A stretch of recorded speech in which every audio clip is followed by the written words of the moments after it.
Monsieur le Président, Mesdames et Messieurs, je suis désolé, mon français n'est pas assez bon pour livrer cette adresse, but I'm very pleased to be with you today. I regularly come to France on my holidays with my family. My French hasn't improved over all those years because you facilitate us Irish people to speak English. I think you're a little bit more hostile to the British speaking English, which is fine from an Irish perspective. But first and foremost, let me extend a heartfelt thank you to your party UDI, to Hervé and James and Louis for organising this brilliant National Council here in Paris. It's always exciting to see so many Liberal friends from France. I feel right at home with you today. As we're nearing the end of this gathering, I just wanted to say a few words about what lies ahead for our European political family in 2024. But first, I suppose, let me congratulate you all on the important decisions that you have taken here today. You adopted 27 measures, I understand, to improve a safe and prosperous Europe.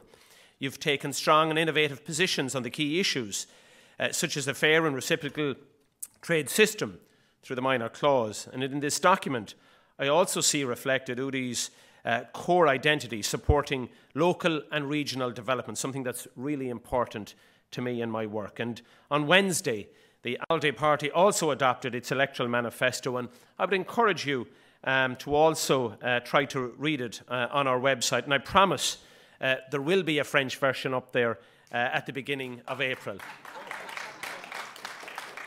So you just have just a short period of time to wait for that to happen.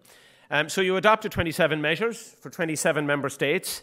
It might be a coincidence, but I see here a sign of your party's deep roots in the European project. And of course, Giscard d'Estaing was one of the great founders, together with Simon Veil.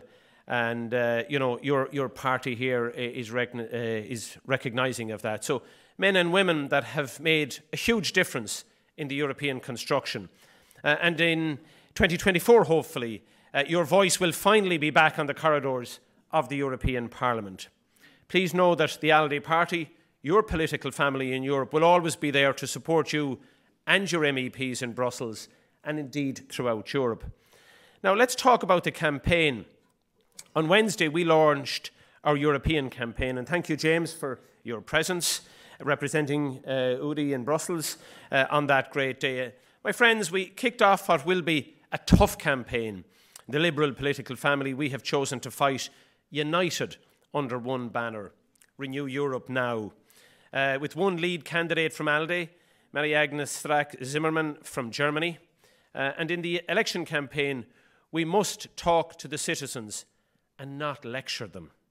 We must talk about the great stuff that has been achieved, a common European recovery fund, joint vaccine purchase, energy reforms, AI and platform regulations, rule of law mechanisms. But we must also be frank with our voters. This is now a dangerous world, and our continent risks becoming a pawn in the game of greater powers. Our opponents on the extreme are part of the problem when they preach chaos and pretty nationalism. In June, our ideas must be the solution because they are common sense. A true European defence union, joint investments on green and innovative priorities, unconditional support for Ukraine against the Russian aggression. These are absolute positions that we must adopt and work together under a common platform. At ALDE, we are focusing on making a Europe-wide campaign a success under our lead candidate in the next months, and I hope that you will get to know Marie-Agnes Strack-Zimmermann, or as we now call her, Maz, as she has become colloquially known.